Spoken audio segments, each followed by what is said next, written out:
Une nuit d'avril glaciale enveloppait Paris. La pluie tombait en trombe, et un vent mordant transperçait les manteaux. Dans le centre-ville, les rues étaient paralysées par les embouteillages, les phares des voitures floues sur le bitume trempé, semblables à des étoiles estompées. Sous le pont de l'Alma, près de la Seine, l'air pesait, presque immobile, troublé seulement par des klaxons lointains ou le grondement des moteurs. Antoine Valois, un médecin riche et renommé, attendait dans sa berline noire, observant la buée de son souffle sur le pare-brise. La pluie d'avril, loin d'être tendre, piquait comme des aiguilles, rappelant un printemps encore prisonnier de l'hiver. À 32 ans, Antoine était l'un des plus jeunes obstétriciens de France, célébré pour son génie et ses idées audacieuses. Ce soir-là, il venait de donner une conférence dans un palace du 8e arrondissement. La salle l'avait ovationné. Ses pairs l'avaient félicité. Mais il se sentait épuisé, détaché. Il ne pensait qu'à rentrer dans son appartement du Marais, à se perdre dans le silence d'une tasse de café. Son téléphone vibra. Un message de félicitations.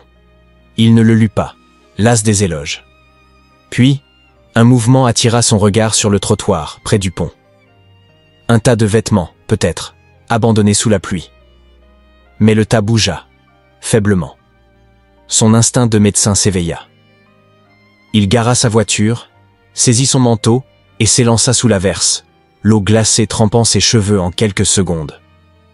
En s'approchant, il découvrit une jeune femme, recroquevillée contre le mur, une main serrée sur son ventre arrondi. Elle respirait par saccades, son visage pâle luisant sous la capuche d'un manteau usé, trop grand pour sa silhouette frêle. À peine 20 ans, ses traits délicats étaient crispés par la douleur et le froid. Antoine s'accroupit, demandant si elle l'entendait. Ses yeux s'ouvrirent, grands, emplis de terreur, ses lèvres tremblant sous l'effet de la souffrance. Elle murmura qu'elle avait mal, implorant qu'on sauve son bébé. Sa voix, presque éteinte, portait une angoisse qui ébranla Antoine. Il demanda si elle accouchait, si elle était seule. Un hochement de tête, une larme roulant sur sa joue, confirmèrent qu'elle n'avait personne. Son cœur s'accéléra. Il appela les secours, se présentant comme le docteur Valois, signalant une femme en travail sous le pont de l'Alma, en danger à cause du froid. On lui promit une ambulance dans 15 minutes. Trop long. La femme, prénommée Élise, gémissait, ses contractions s'intensifiant. Elle révéla son nom dans un souffle, ses yeux cherchant un espoir dans ceux d'Antoine. Il lui parla avec calme, expliquant que le bébé arrivait maintenant, qu'il n'avait pas le temps d'attendre. Elle paniqua, convaincue qu'elle n'y arriverait pas. Il la rassura, affirmant qu'il était médecin, qu'il avait aidé des centaines de bébés à naître, qu'elle pouvait lui faire confiance. Elle agrippa son bras, terrifiée, alors qu'une nouvelle contraction la secouait. Antoine agit vite. Il étendit son manteau sur le sol humide, plaça son écharpe sous la tête d'Élise comme un coussin. La pluie martelait le pont, mais il l'ignorait. Il enfila des gants stériles, récupéra son sac médical dans la voiture et vérifia l'état d'Élise. Elle était prête. Il l'encouragea à pousser fort. Elle cria, un son brut résonnant sous la voûte, mêlé au murmure de la Seine. Il la guida à chaque contraction, sa voix douce et ferme, ses mains assurées. Les minutes s'étirèrent, interminables. La pluie, le froid, la ville s'effacèrent. Il n'y avait qu'eux, une femme luttant pour donner la vie, un médecin devenu son seul soutien. Un cri fragile perça soudain la nuit. Antoine souleva le bébé, le cœur battant. Une fille, rose, vivante, ses petits poings s'agitant. Il l'enveloppa dans sa chemise, encore tiède, et la posa contre Élise pour la protéger du froid. Elle était magnifique, murmura-t-il, ému. Élise, épuisée, pleura de soulagement, serrant son bébé, qu'elle nomma Camille. Les sirènes approchaient, mais Antoine, absorbé par ce miracle sous les lampadaires, les remarqua à peine. Une émotion profonde l'envahit, comme si ce cri avait éveillé une part enfouie de lui. L'ambulance arriva, gyrophare trouant l'obscurité. Les secouristes installèrent Élise et Camille sur un brancard. Antoine monta avec elle, tenant la main d'Élise, glacée, sa peau presque translucide, sa respiration faible. Il alerta l'équipe sur sa perte de sang, ordonnant fluide et oxygène. Il ajusta un masque sur son visage, rassurant Élise, qui murmurait de ne pas abandonner sa fille. Il promit de rester, sa voix un ancrage dans le chaos. À l'hôpital Cochin, le personnel reconnut Antoine, figure d'excellence. Élise fut conduite en soins intensifs, Camille en néonatologie. Antoine courait entre les deux, vérifiant les constantes, consultant les collègues, ses vêtements humides collant à sa peau. 2 heures plus tard, Élise était stabilisée. Assise dans son lit, pâle et consciente, elle le remercia d'être resté. Il s'assit près d'elle, un sourire fatigué aux lèvres, disant qu'il l'avait promis. Leur conversation, d'abord hésitante, devint plus profonde. Élise confia son envie de quitter l'hôpital dès que possible, trouvant l'endroit trop propre, trop sûr pour quelqu'un comme elle. Antoine, troublé, lui rappela qu'elle avait accouché sous un pont, qu'elle et Camille avaient frôlé la mort. Où irait-elle?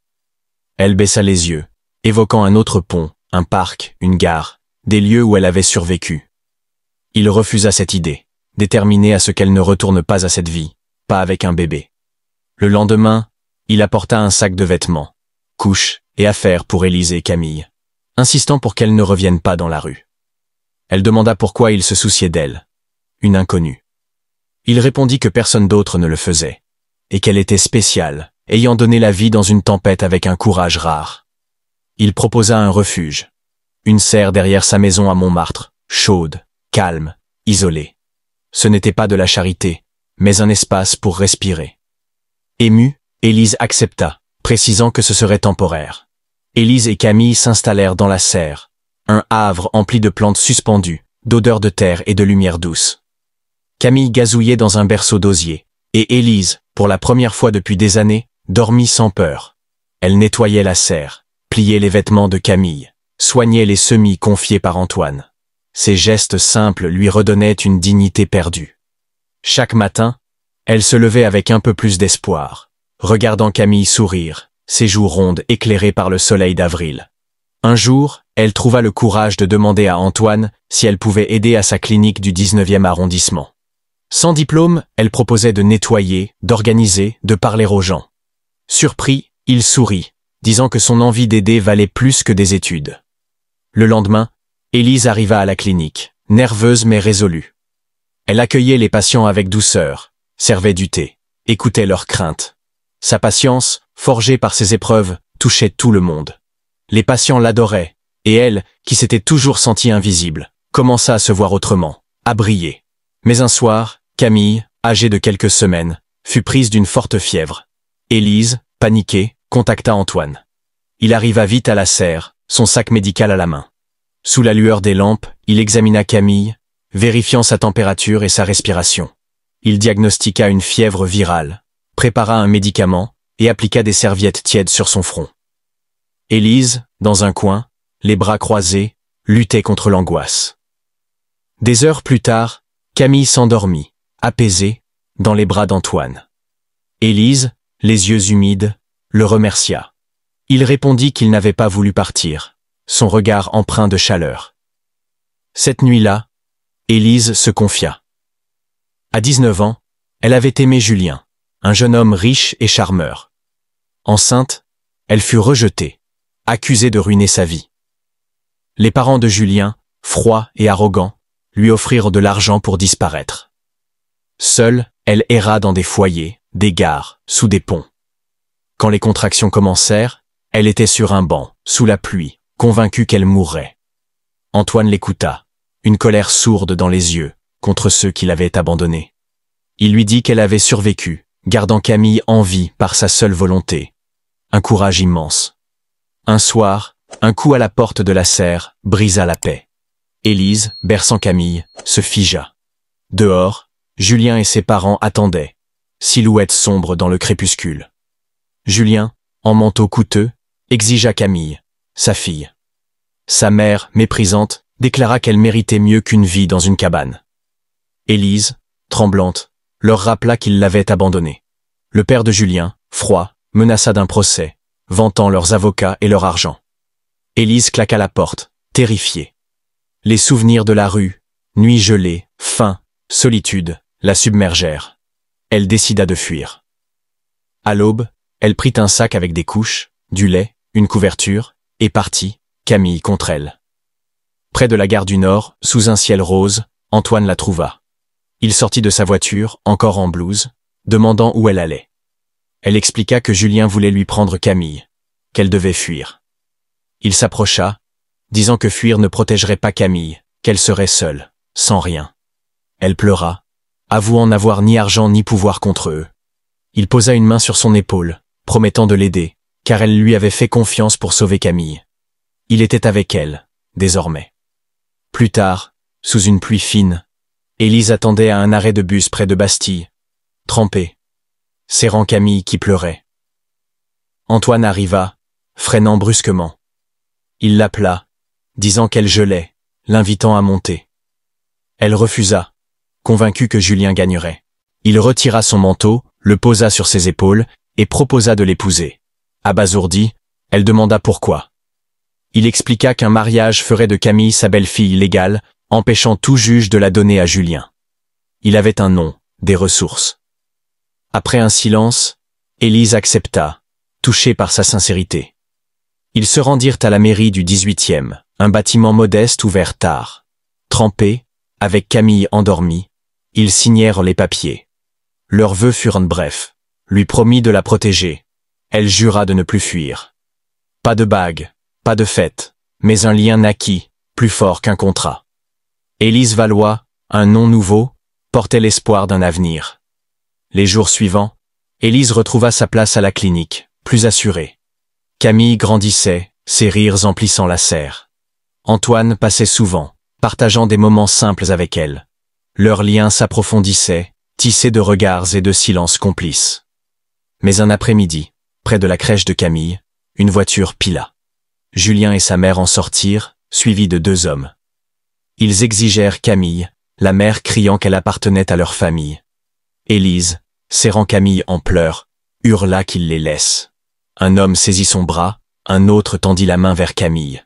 Antoine surgit, sa voiture garée en travers. Il frappa Julien, l'envoyant au sol, et se planta devant Élise et Camille. Il menaça quiconque oserait les toucher. La mère de Julien hurla, l'accusant d'agression. Il rétorqua qu'ils avaient tenté un enlèvement. La police arriva, menottant Julien et ses complices pour tentative d'enlèvement. Élise, tremblante, serra Camille, tandis qu'un policier la questionnait doucement. L'incident devint viral. Des vidéos de la scène, la fureur de la mère, la défense d'Antoine, l'arrestation, inondèrent les réseaux. Les journaux titrèrent sur le médecin héroïque sauvant sa famille. Les hashtags « Justice pour Élise » et « Courny docteur au grand cœur » explosèrent. Des dons affluèrent pour leur association, aidant les mères seules. Élise, autrefois une ombre, devint un symbole de courage. Son passé, qu'elle redoutait, devint sa force. Fin avril, dans un jardin fleuri à Montmartre, Élise et Antoine se remarièrent, cette fois par amour. Le soleil couchant dorait les lieux. Élise, en robe de dentelle, jasmin dans les cheveux rayonnait. Camille, en robe rose, jetait des pétales en riant. Les invités, infirmières, femmes aidées par leur centre, souriaient. Sous une arche fleurie, ils échangèrent des vœux. Élise remercia Antoine de lui avoir rendu sa vie, un foyer. Il répondit qu'elle lui avait appris la famille, un choix d'amour malgré la peur. Camille, entre eux, applaudit, faisant rire tous. À la nuit tombée, les invités dansaient sous des guirlandes lumineuses. Élise et Antoine s'écartèrent, regardant Camille chasser des lucioles. Il l'enlaça, disant que la famille, c'est ceux pour qui on reste. Élise, le cœur plein, murmura qu'il lui avait offert une vie entière.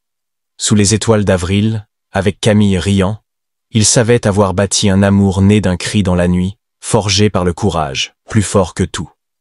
De la rue à ce jardin, Élise, Antoine et Camille étaient une famille, un lien indestructible, réel.